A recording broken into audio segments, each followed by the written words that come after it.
Now, the purpose of the Coursera Operations Project is to allow you to focus your homework assignments on work that is relevant for your operations and your business. So rather than working on some academic homework assignment, I want you to work on what is relevant for you. Now, that creates for me as an educator a challenge, because I have to find a balance between letting you work on what you feel is important and having you work on this course and the academic principles that come along with this course. So the purpose of this video is to explain the Coursera Operations Project, and specifically I will outline a set of 5 deliverables that will help you find that balance between the academics and your specific operations.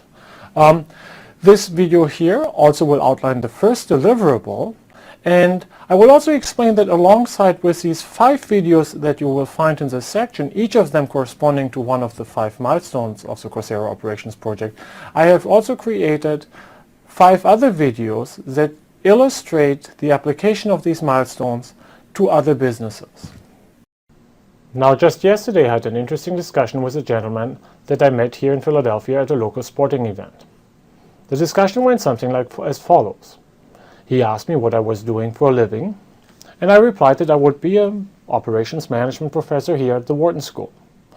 Now, that didn't impress my discussion partner at all. To the contrary, he was getting a little upset, and he complained about all the MBA students and management consultants that business schools would produce, who would, in his view at least, have no idea about the harsh reality of business, but instead would live in a world of thought, producing PowerPoint presentations and creating Excel spreadsheets.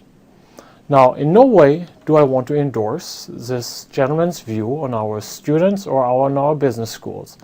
However, I do think he has a point. I do think that oftentimes we, as academics, as consultants, we like to live in a world of thoughts. Spreadsheets are nice, but reality is another thing. One important aspect about the Coursera Operations Project is it is not just an academic exercise. As we go through the 5 milestones that make up for the Coursera Operations Project, I want these milestones to be grounded in the reality of your business. As we go through the project, you will have to abstract and take the reality that you face and turn it and translate it into the academic concepts of this course. In this world, you will generate alternatives, you will come up with things that hopefully improve the dimensions of performance that you care about, but this wouldn't be complete unless you go down back to the reality of the business.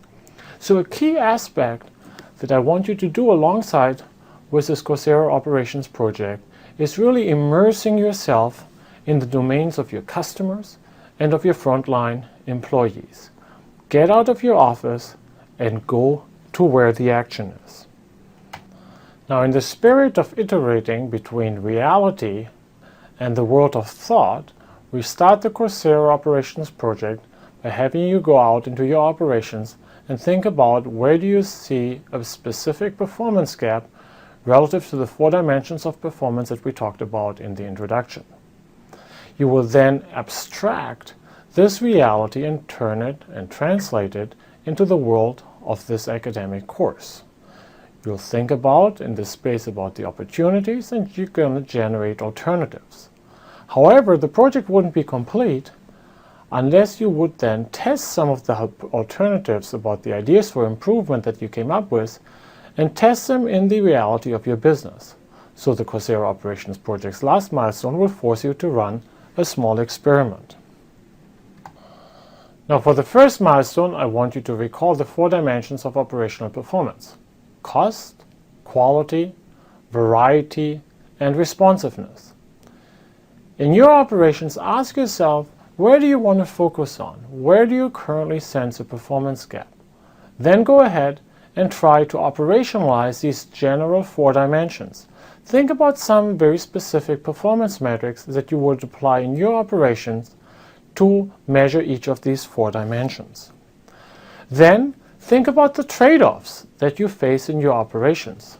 Remember the concept of the efficient frontier, also introduced in the introduction section. You cannot have it all, and thus you will face a trade-off between one or multiple of the dimensions that we just talked about. This creates an efficient frontier, and it is up to you as a business leader to define a strategy that determines where will you position yourself on the frontier. However, more often than not, you will not be on the frontier. There's going to be a gap between your performance and the frontier, creating an opportunity for your improvement. As part of the first milestone, I want you to come up with a narrative of what such a process improvement will look like. What are the people working for you? What do your customers think are the biggest opportunities that you face as you think about improving your operations?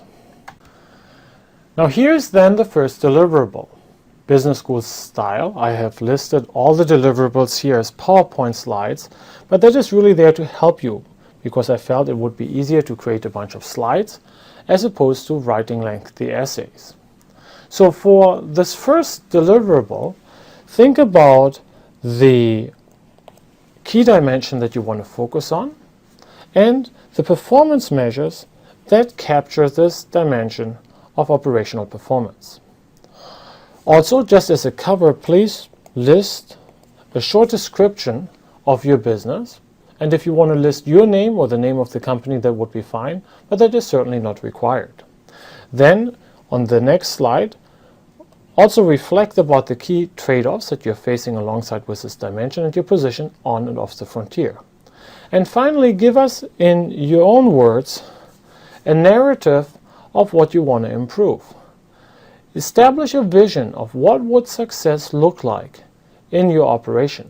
Again, we are doing this before having done the analysis, but I think by talking to your customers, by talking to your employees on the front line, you are likely to have some vision of where your operations could be moving as part of this project.